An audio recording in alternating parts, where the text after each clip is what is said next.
오늘 본문은 빌립보서 2장 5절부터 8절까지입니다. 오늘 본문 말씀을 다시 한번 낭독하도록 하겠습니다. 너희 안에 이 마음을 품으라. 곧 그리스도 예수의 마음이니 그는 근본 하나님의 본체시나 하나님과 동등됨을 취할 것으로 여기지 아니하시고 오히려 자기를 비워 종의 형체를 가지사 사람들과 같이 되셨고 사람의 모양으로 나타나사 자기를 낮추시고 죽기까지 복종하셨으니 곧 십자가에 죽으심이라. 아멘. 설교 후에는 찬송 19장 1절, 2절, 3절을 함께 부르도록 하겠습니다.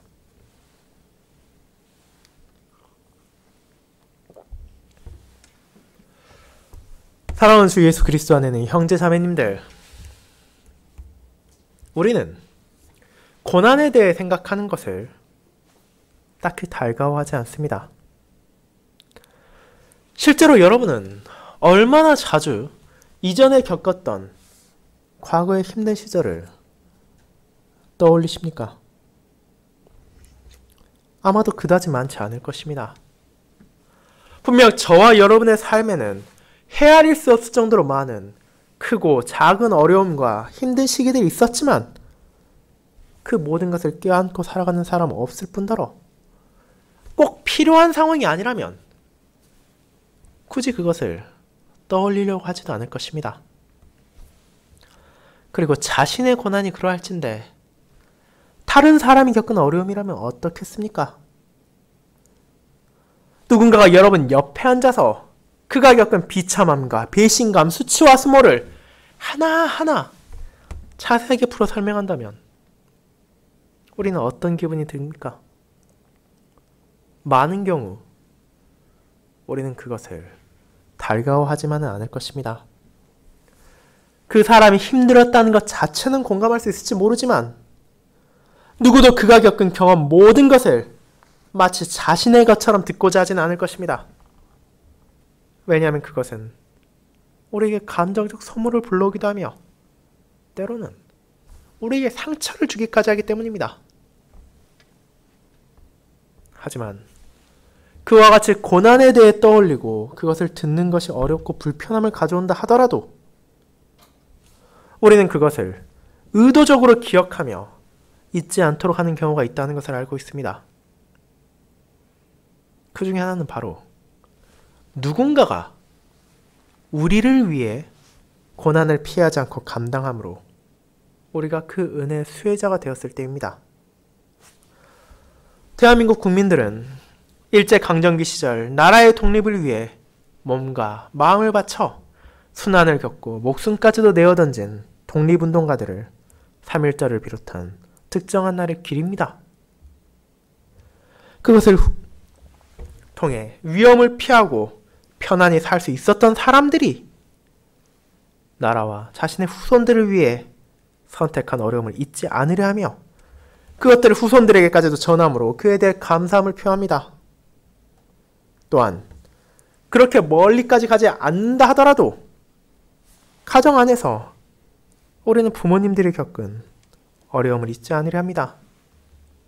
그분들께서 우리를 기르기 위해 헌신하신 모든 것과 인내하신 고난을 잊는 것은 부모를 바르게 공경하는 것이 아닐 뿐더러 자신들이 누려오는 모든 것들이 어떤 희생을 기반으로 서 있는 것인지를 외면하는 것이기도 하기 때문입니다.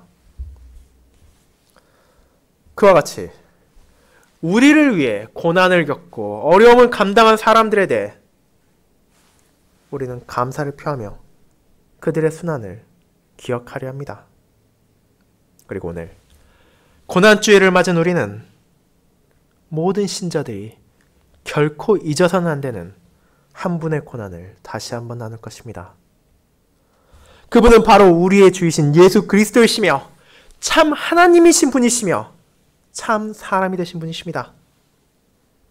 그분의 고난은 인간이 겪을 수 있는 그 어떤 고난도 초월하는 끔찍한 것이었으며 그분의 낮아심은 그 그 어떤 왕족이나 그 어떤 재벌도 결코 경험할 수 없는 한없는 비우심이었습니다. 그리고 주님께서는 이 모든 것을 우연이나 원수의 공격에 의해 어쩔 수 없이가 아니라 바로 여러분과 저를 위해 자발적으로 기꺼이 경험하시고 인내하셨습니다. 이와 같은 주님의 낮아지심과 고난에 대해 다루고 있는 빌립보 교회 성도들에게 보낸 사도 바울의 서신을 저는 그리스도 예수의 마음이라는 제목으로 나누고자 합니다. 그리고 이를 두 부분으로 함께 살펴볼 것입니다. 첫 번째, 하나님과 동등됨을 취할 것으로 여기지 않으신 그리스도.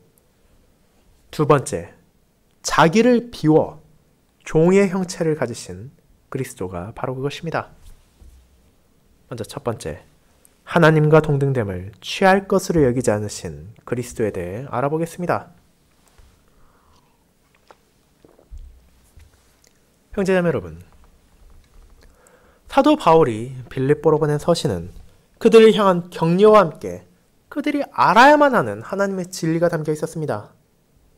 그는 1장을 통해 성도들을 향한 자신의 사랑을 전했을 뿐 아니라 우리에게도 잘 알려진 너무나도 놀라운 고백을 했습니다. 사는 것이 그리스도니 죽는 것도 유익함이라. 1장 21절입니다. 바울에게 있어서 그리스도란 저 멀리 떨어져 있어 자신에게 영향을 줄 수 없는 분이 아니었습니다. 그의 삶이 그리스도였습니다. 삶의 작은 일부만 그리스도인 것이 아니라 그의 삶 전체가 그리스도였기에 그에게 있어서 사는 것이나 죽는 것이나 그 모든 것이 자신의 주이신 그리스도에게 속해 있었습니다. 그렇게 그는 담대하게 어떤 상황에서라도 자신의 사역을 계속해 나갈 수 있음을 빌립보의 신자들에게 전했습니다.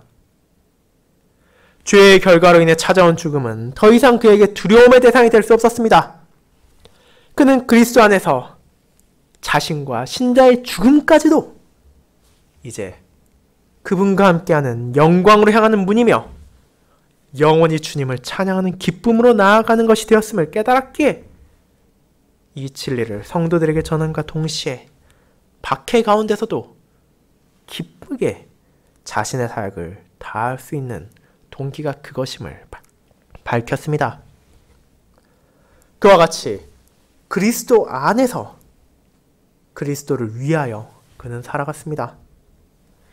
사는 것이 그리스도라고 한 것처럼 그의 삶은 자신의 주이시며 모든 언약 백성의 왕인 예수 그리스도를 높이는 것에 초점이 맞추어져 있었습니다. 그리고 이것을 주님을 향한 그리고 그분의 성도들을 향한 헌신과 봉사의 삶을 통해 드러냈습니다. 자기 자신만을 생각한다면 이 비참한 세상을 떠나 그리스도와 함께 있는 것이 훨씬 더 좋고 더 기쁘다는 것을 알고 있었지만 주님께서 자신에게 주신 소명이 있었기에 그 소명의 신실함으로 진리를 전하고 자신의 헌신을 통해 주님께 영광을 돌리는 것을 꺼리지 않았습니다. 그리고 그와 같은 삶이 바로 사도의 삶이자 이를 듣는 모든 신자들의 삶이 되어야 함을 그는 권면했습니다. 그렇기에 바울은 비록 자신이 매여 있어 불편함을 느끼고 세상적 관점에서 보았을 때 괴로움을 당하고 있었지만 그 상황까지도 하나님께서 복음을 진전시키는 데 사용한다는 것을 알았기에 슬퍼하지 않았습니다. 오히려 자신을 걱정하지 말고 빌립보 교회의 신자들에게 불화를 떨치고 하나님의 백성이 된 자로 하나가 되어 그분을 섬기라는 권면을 멈추지 않았습니다. 이는 그들이 주님 안에서 하나가 되어 함께 멍에를 지고 교회를 공격하는 원수들을 상대했기 때문입니다. 신자들을 향한 박해는 점점 거세어져 가고 있었으며 그들이 마주하는 고난 또한 점점 무거워져 가고 있었습니다. 그 상황에서 신자들은 각각 개인들이 믿음을 가짐에 만족하는 것이 아니라 믿음 안에서 서로를 격려하고 위로하며 권면함으로 함께 싸워나가야 했습니다. 혼자서는 이길 수 없을 것 같은 두려운 상황에서도 그들은 믿음 안에서 함께하는 형제 자매들이 있다는 것을 깨달음으로 위로를 얻으며 주님을 바라보며 두려움을 떨칠 수 있었습니다. 그리고 이를 위해 주님께서는 그들에게 크신 은혜를 베풀으셨습니다. 그것은 신자들에게 믿음이라는 놀라운 선물을 자신의 영이신 성령 하나님의 역사하심으로 심어주시고 성장시키셨을 뿐만 아니라 그들이 마주하는 고난의 의미까지도 알게 하신 것이었습니다. 신자들에게도 힘겨운 시간을 마주하고 어려움을 겪고 눈물을 흘릴 때가 찾아올 것입니다. 그러나 그것은 결코 무의미한 것이 아니라 그리스도를 위한 것이었습니다. 신자가 주님을 위하여 살아가고 그분께 영광을 돌리기 위해 봉사함으로 인해 고난을 겪는다면 그것은 주님을 위한 고난이며 이것을 통해 하나님께서는 그들의 믿음을 연단시키시며 성장시키십니다. 그렇기에 이 사실을 아는 것은 어려움 가운데서도 신자들이 더욱더 주님을 바라보게 만들며 그분 안에서 주어지는 위로를 받을 뿐만 아니라 그분과 함께할 승리와 영광의 확신 가운데 서로의 약함을 인내하며 승리의 날까지 멍에를 함께 기꺼이 나눌 수 있도록 할 것입니다. 이와 같은 내용을 바울은 빌립보서 1장을 통해 전했습니다. 그리고 이제 바울은 성도들에게 그리스도 안에서 그들에게 필요한 자세를 2장부터 전합니다. 그들이 주님의 은혜를 받았고 주님을 위하여 고난을 함께 한다면 마땅히 그들과 이 모든 것을 함께 하도록 하나님께서 베풀어 주신 성도들을 사랑하며 그들에게 겸손히 다가가며 그들을 도와야 하는 것이 마땅하기 때문입니다. 2절부터 4절에 나오는 이 권면들은 세 가지 각기 다른 자세가 아니라 그리스도 안에 거하는 신자들이 자연스럽게 드러내야 하는 하나의 자세, 바로 그리스도의 자세입니다. 그리스도 안에 있는 그리스도인이 서로 간에 보이고 증거해야 하는 것을 바울은 그들의 주인이신 그리스도 예수의 고난을 기억하며 그분의 마음을 품음으로 실천하도록 권하는 것입니다. 그리고 이 마음이 바로 오늘 본문의 시작인 5절부터 이어집니다. 바울은 이 편지를 받는 신자들에게 어떤 마음이 그들 안에 있어야 하는지를 말합니다. 그는 세상 사람들이 말하는 것처럼 자기 내면의 소리를 들으라고 말하지 않으며 펠라기우스가 강조하고 알미니우스가 주장한 것처럼 그들 속에 숨겨져 있는 내면의 빛을 찾아 그것을 발휘하라고 말하지 않습니다. 바울은 그들 안에 바로 그리스도 예수의 마음을 품으라고 말합니다. 자신을 주장하고 자신을 세우는 것이 아니라 오직 주님의 마음을 기억하고 그것을 새기는 것이야말로 앞서 말한 권면, 그리스도인의 삶을 우리가 실제로 실천하며 증거하는 데 필요한 것이기 때문입니다. 그렇다면 왜 주님의 마음인 것입니까? 왜 신자는 그리스도의 마음을 품음으로 그분의 발걸음을 기억해야 하며 그분의 뜻 안에서 성도들을 바라보며 돌봐야 하는 것입니까? 그것은 바로 그들의 주인이신 예수 그리스도께서 그들을 위해 그 모든 것을 이미 베풀어 주셨기 때문입니다. 세상에 그 누구도 줄 수 없는 사랑을 주님께서 주셨으며 세상에 그 누구도 감당할 수 없는 고난을 그리스도께서 받아들이셨습니다. 그리고 세상에 그 누구도 아닌 바로 여러분과 저를 포함한 그분의 백성들을 위해 그분께서는 이 모든 것을 기꺼이 감수하시고 자신을 비우시고 낮추심으로 베풀어 주신 것입니다. 그렇기에 그분의 고난을 알고 그분의 겸손을 알며 그분께서 주신 은혜를 깨닫는 신자는 이제 그것을 잊지 않으며 자신들 또한 그분의 발걸음을 따라 하나님의 뜻대로 서로가 하나 되어 겸손히 돌보는 것을 기꺼이 실천할 수 있게 되는 것입니다. 이제 바울은 그리스도 예수의 마음이 무엇인지 설명하기 위해 그분이 누구신지를 알려줍니다. 이 편지를 받을 빌립보의 교인들에게 주님께서 누구이시며 그들을 위해 무엇을 하셨는지를 상기시키심으로 이제 그들이 헛된 허영을 버리고 서로 간에 다툼이나 분열이 아닌 한 마음, 주님의 마음을 품기를 원한 것입니다. 이를 위해 사도가 가장 먼저 예수님에 대해서 말하는 것은 그분이 바로 참 하나님이시라는 것입니다. 그분께서 우리와 같은 피조물이 아니시며 한계가 명백한 존재가 아니라는 것을 말합니다. 주님께서 삼위 하나님의 한 분이시며 참되신 하나님이시라는 점을 신자들이 결코 잊어서는 안 됨을 그는 강조합니다. 벨지신앙고백서 제10항에서 우리가 고백하는 것과 같이 그분께서는 만들어지거나 창조되지 않으셨으며 성부 하나님과 동일한 본질에 속하시며 동등하게 영원하신 분이십니다. 하나님의 영광을 반영하실 뿐 아니라 하나님의 본성에 참된 속성을 지니시며 모든 면에서 성부와 동등하신 분이 바로 우리의 주님이신 예수 그리스도이십니다. 그것이 바로 그분에 대해 신자들이 가장 먼저 알아야 하는 것입니다. 우리가 주님께서 참 하나님이시라는 것을 안다면 자연스럽게 이어지는 6절 후반부의 내용을 받아들일 수 있게 됩니다. 취하다 라는 이 표현은 할파조라는 헬라어 동사에서 파생된 명사인 할파고머스를 번역한 것입니다. 그리고 이것은 단순히 무언가를 가지다라는 의미를 가진 것이 아닙니다. 이 명사가 가지고 있는 의미는 바로 내가 아닌 누군가가 가지고 있는 것을 빼앗고 차지하는 행동을 나타내기 때문입니다.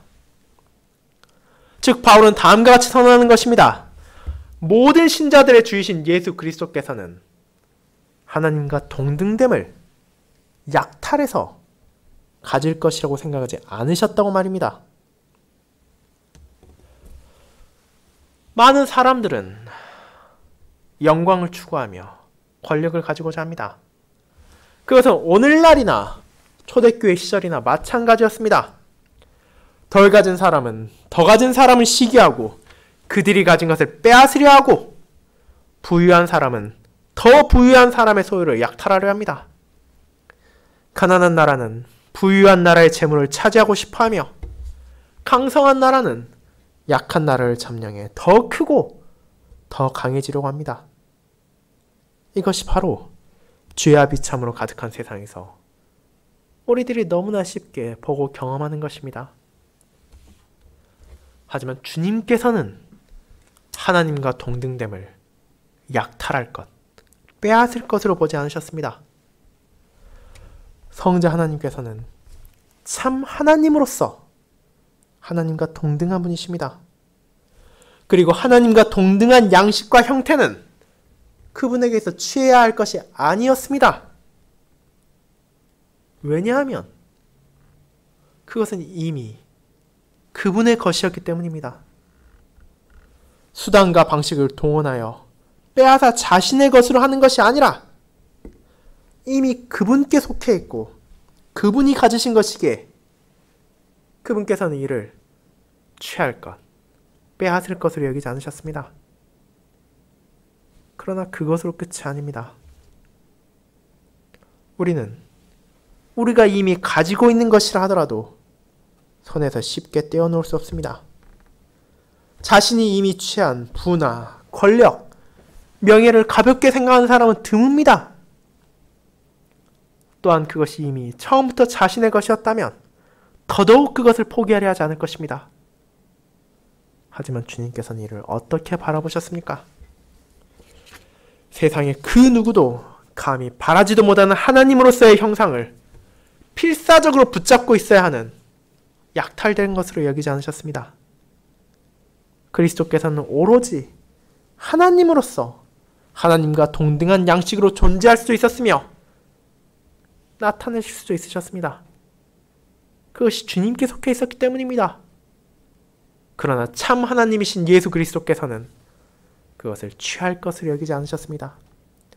그것이 본디 자신의 것이시며 하나님의 형체로 영원히 계실 수 있으셨지만 자기를 비우심은 바로 지금 이 순간 그분의 말씀을 듣고 있는 여러분들을 위해서이며 그분의 모든 백성들을 위해서였습니다. 사랑하는 형제자매 여러분, 사도 바울은 그리스도의 마음과 그분의 고난을 우리에게 알려주며 가장 먼저 그분께서 누구이신지를 우리에게 알려주었습니다. 예수 그리스도, 하나님의 독생자이신 성자 하나님께서 하나님과 동등하신 참되신 하나님이라는 것을 그는 전합니다. 그리고 그분께서는 자신에게 속한 모든 영광과 위엄까지도 취할 것으로 여기지 않으셨습니다. 하지만 우리는 어떻습니까? 우리가 함께 읽었던 빌립보서 2장의 전반부를 떠올려 보시길 바랍니다. 빌립보 교회의 성도들 간에 다툼이나 허영이 있었습니다. 그리고 우리가 솔직하게 자기 자신을 바라본다면 우리 안에도 종종 그와 같은 크고 작은 분쟁을 발견할 수 있다는 것을 고백하게 됩니다.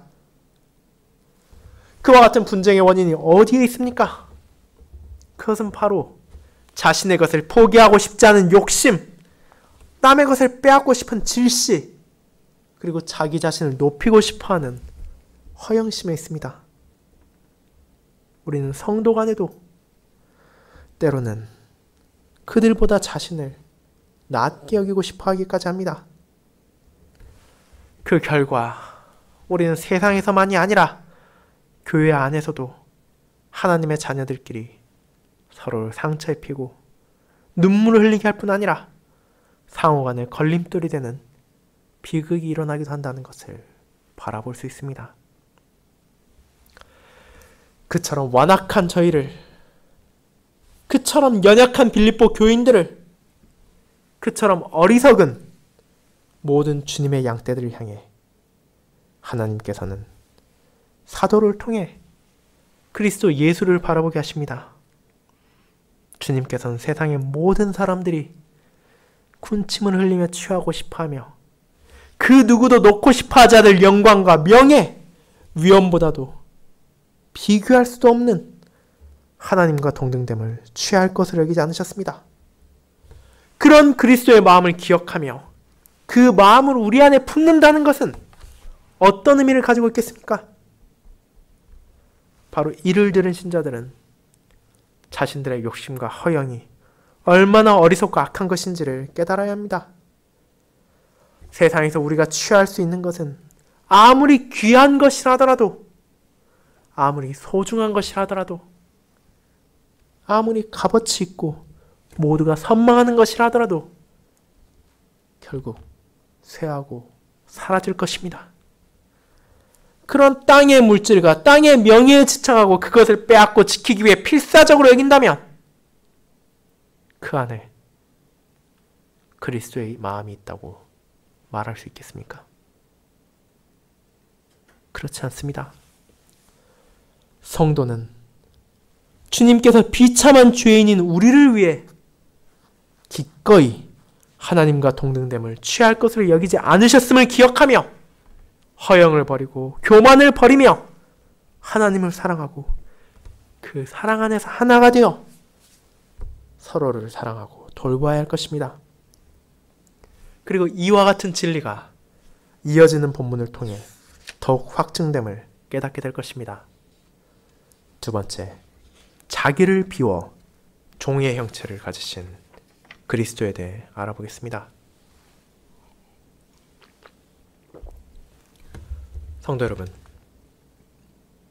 주님께서는 하나님의 본체이신 참 하나님이시지만 하나님과 동등됨을 취할 것으로 여기지 않으셨다는 것을 바울은 전했습니다. 그리고 이어지는 것은 더욱더 충격적인 선언입니다. 바로 그들과 우리를 위해 주님께서 한없이 낮아지셨다는 것을 전하기 때문입니다. 빌립보서 이 본문은 주님의 비하, 즉 주님께서 자신을 비우시고 낮아지셨다는 것에 대해 분명히 전하고 있습니다. 그리고 그것이야말로 세상에 그 누구도 원하지 않을 뿐 아니라 행할 수도 없는 놀라운 구속의 역사임을 드러내므로 신자들이 그들을 위해 겪으신 주님의 고난을 잊지 않도록 하는 것입니다. 그리스도 예수, 우리의 주님께서는 누군가에 의해서 강제적으로 비워짐을 당하고 억지로 낮아지신 것이 아닙니다. 그분께서는 스스로 자신을 비우셨습니다. 그리고 그 비우심이 무엇인지에 대해 바울은 지체하지 않고 설명합니다. 그분의 비우심은 바로 종의 형체를 가지신 것으로 나타납니다. 하나님의 본체이신 참 하나님께서 연약하고 비천한 종의 형체를 가지셨습니다. 그분께서는 단 한순간도 하나님이 아니신 적이 없으시지만 성육신을 통해 자신을 비우사 그 백성들에게 하나님의 형체가 아닌 종의 형체로 자신을 드러내셨습니다. 그리고 인성을 취하신 바로 그 순간부터 그분의 고난과 끝없는 낮아지심이 시작되었습니다. 교리문답체 37문답이 말하는 것처럼 그분의 고난은 지상에 사셨던 모든 시간입니다. 어떤 사람은 그와 같은 고백에 의문을 가질 수 있습니다. 주님의 삶에 평탄한 시간이 단 한순간도 없었냐고 말입니다. 하지만 그분께서 참 하나님이시라는 것을 기억하시길 바랍니다. 세상의 왕족이 나라가 몰락하여 다른 나라에 피신해 서민으로 끼니를 걱정하고 살아간다면 그의 삶 순간순간에는 평온이 있을지 몰라도 그 모든 것은 고난과 비하 외에는 다른 무엇으로도 표현할 수 없을 것입니다. 그리고 그런 왕족들과도 비교할 수 없는 위엄과 영광을 지신 참 하나님께서 종의 형체, 노예의 형태를 가지고 이 땅에 오셨습니다.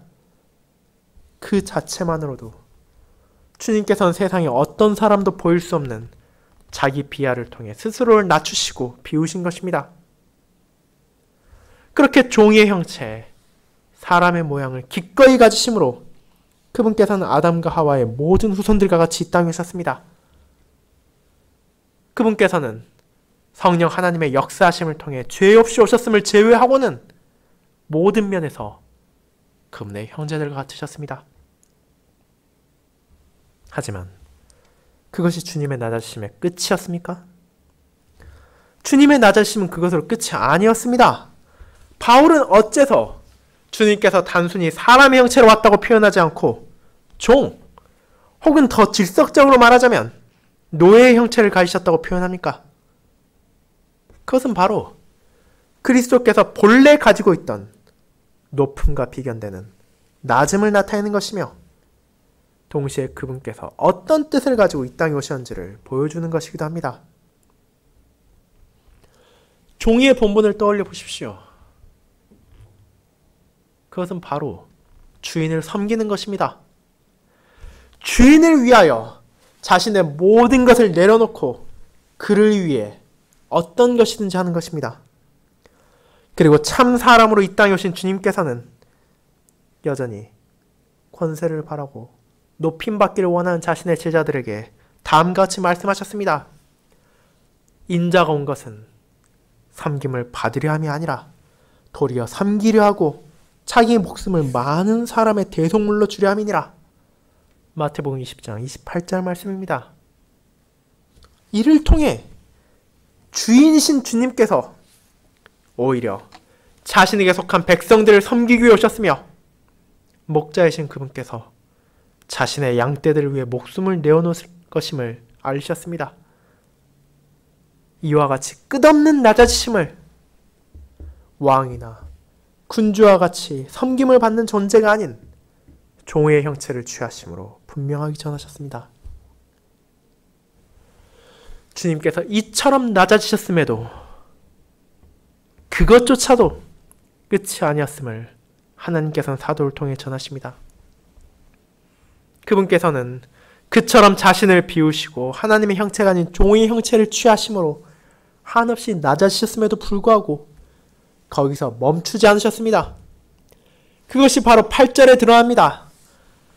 사람의 모양으로 나타나사 자기를 낮추시고 죽기까지 복종하셨으니 곧 십자가에 죽으심이라. 성육신하신 주님께서는 그분의 외적인 모양이나 모습과 행동에서 다른 사람들 같은 참 사람이셨습니다. 제자들과 백성들은 그분을 만질 수 있었으며 대화를 나눌 수 있었고 식사를 함께 할 수 있었습니다. 그것으로 이미 주님께서는 자신을 한없이 낮추셨지만 그분의 삶의 여정은 그 이상의 고난이었습니다. 그것은 바로 주님께서 자신의 사역이 십자가를 향한다는 것을 알고 있으셨기 때문입니다. 왕의 궁전이 아닌 베들레헴의 말구유에서 태어나시고 골고다의 십자가에 매달리실 때까지 그분께서는 영광의 길이 아닌 고난의 길을 걸어가셨으며 이 고난은 자신의 백성들에게 버림받고 자신의 제자에게 배신당해 이방인의 판결을 받아 죽임을 당함으로 드러났습니다. 그리고 그 죽음까지도 일반적인 죽음이나 평온한 죽음이 아니라 나무 위에 매달려 죽는 저주받는 형태를 취하셨습니다.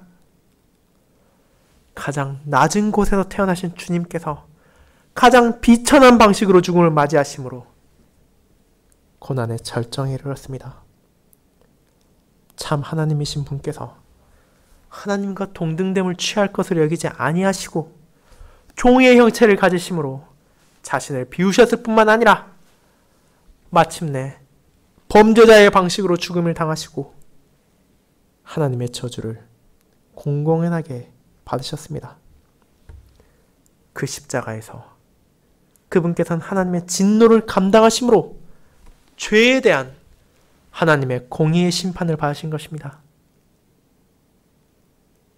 이와 같이 예수 그리스도께서는 참 사람으로서 기꺼이 자신을 낮추셨을 뿐만 아니라 언약 백성들에게 자신을 약속하신 성부 하나님의 뜻에 죽기까지 복종하셨습니다. 단순히 말로만 죽을 정도로 충성하고 목숨을 걸 정도로 신실한 것이 아니라 자신의 삶을 통해 진정 죽음을 받아들일 정도로 아버지의 뜻에 완전히 복종하셨으며 동시에 이를 통해 자신의 모든 백성들에게 가장 큰 헌신을 베풀어 주셨습니다. 그것은 바로 그분께서 그와 같이 죽으심으로 우리 위에 놓여져 있던 몸과 영혼에 대한 가장 엄하고 영원한 형벌이 제거되었다는 것입니다. 그리고 이것이 우연히 일어난 것이 아니라 주님께서 저와 여러분을 포함한 자신의 백성들에게 이 은혜를 베풀어 주시기 위해 모든 고난을 자발적으로 기꺼이 감당하셨음을 사도 바울은 빌립보의 신자들과 이후의 성도들에게 전하는 것입니다. 자신을 비우시기까지 함으로 보이신 사랑과 십자가에 죽으시기까지 함으로 보이신 순종을 성도들이 깨닫도록 했으며 그것을 통해 드러나신 그리스도의 마음을 모든 성도들이 품고 그분의 뜻에 따라 서로를 바라보며 서로를 섬기며 서로를 돌봐야 한다는 것을 전한 것입니다. 이와 같은 주님의 고난과 그를 통해 우리가 받게 된 은혜를 바울은 고린도 교회 성도들에게 보낸 편지에서도 숨기지 않고 드러냅니다. 그는 주님의 낮아심을 다음과 같이 표현합니다. 우리 주 예수 그리스도의 은혜를 너희가 알거니와 부유하신 이로써 너희를 위하여 가난하게 하심은 그의 가난함으로 말미암아 너희를 부유하게 하려 하심이라. 고린도서 8장 9절 말씀입니다. 이것이 바로 오늘 본문에서 나타난 그리스도의 마음을 우리에게 알려줍니다. 주님께서는 누구보다도 부유하신 분이셨으며 어떤 부족함이나 결핍이 있는 분이 아니셨습니다. 그분께서는 영광 중에 영광을 받아 마땅한 분이시며 능력과 위엄에 있어서 참 하나님이셨습니다. 하지만 그분께서 자신을 비우시고 낮아지셨습니다.